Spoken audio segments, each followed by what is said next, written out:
بسم اللہ الرحمن الرحیم۔ ایک غیر مسلم عورت کی داستان جس کے پڑوس میں ایک مسلمان اذان دیتا تھا تو اس کے ساتھ کیا ہوا۔ وہ عورت جب بھی کسی کے ساتھ بھلائی کرتی تھی تو لوگ بدلے میں اسے شکریہ کہتے تھے۔ شکریہ کے جواب میں وہ کہتی تھی یہ مسلمانوں کے نبی کی سنت ہے، اگر شکریہ ادا کرنا ہے تو میرا نہیں مسلمانوں کے نبی کا شکریہ ادا کرو۔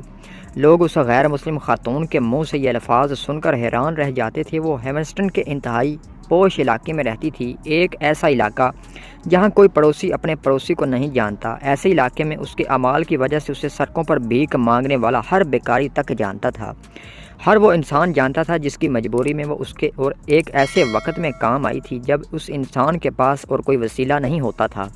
ایک دن جب اس نے کسی سوڈانی مسلمان کے ساتھ کوئی بھلائی کی اور شکریہ کے جواب میں یہی فقرہ دہرایا کہ یہ مسلمانوں کے نبی کی سنت ہے، اگر شکریہ ادا کرنا ہے تو مسلمانوں کے نبی کا شکریہ ادا کرو، تو سوڈانی مسلمان بہت حیران ہوا اور اس سے پوچھا کہ تم کو یہ بات کس نے سکھائی؟ تو اس نے ایک واقعہ سنایا کہ آغاز جوانی میں ایک پسماندہ علاقے میں رہتی تھی۔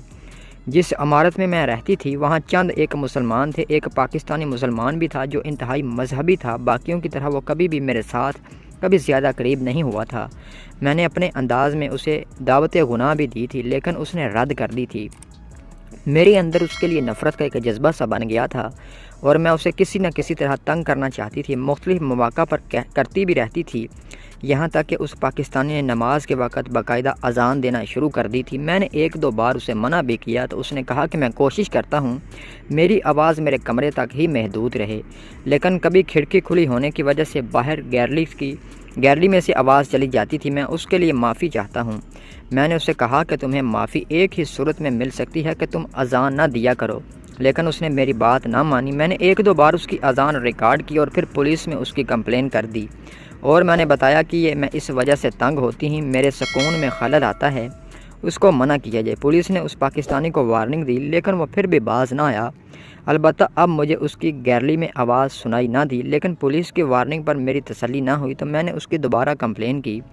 اب کی بار میری کمپلین پر ایکشن لیا گیا، اسے اسٹیشن بلا لیا گیا، تقریباً اسے پوری رات کے لیے اسٹیشن میں پابند رکھا گیا۔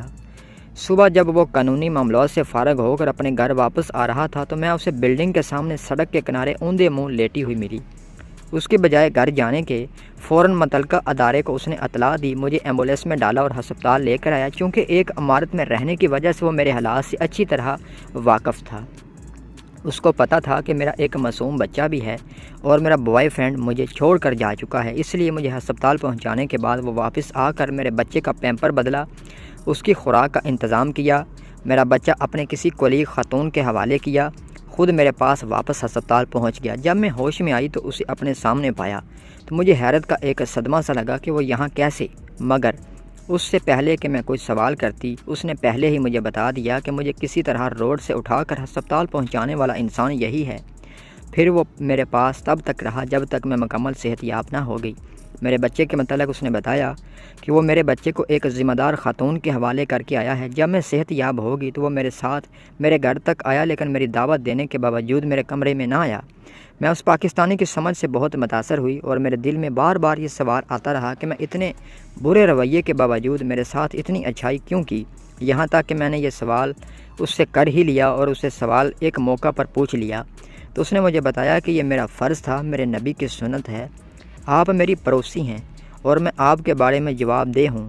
میں اس پاکستانی کی بات سے بہت متاثر ہوئی، اس لیے مجھے جہاں بھی کسی کے ساتھ بھلائی کرنے کا موقع ملتا ہے میں اس کے ساتھ بھلائی کرتی ہوں، یہاں تک کہ وہ لوگ جنہوں نے میرے ساتھ کبھی زندگی میں برا کیا تھا میں نے ڈھونڈ کر ان کے ساتھ بھلائی کی ہے، اور میری بھلائی کے بدلے میں جب بھی مجھے کوئی شکریہ ادا کہتا ہے تو میں اس کو یہ ضرور بتاتی ہوں کہ شکریہ میرا کوئی حق نہیں اس شکریہ پہ، بلکہ یہ مسلمانوں کے نبی کی سنت ہے۔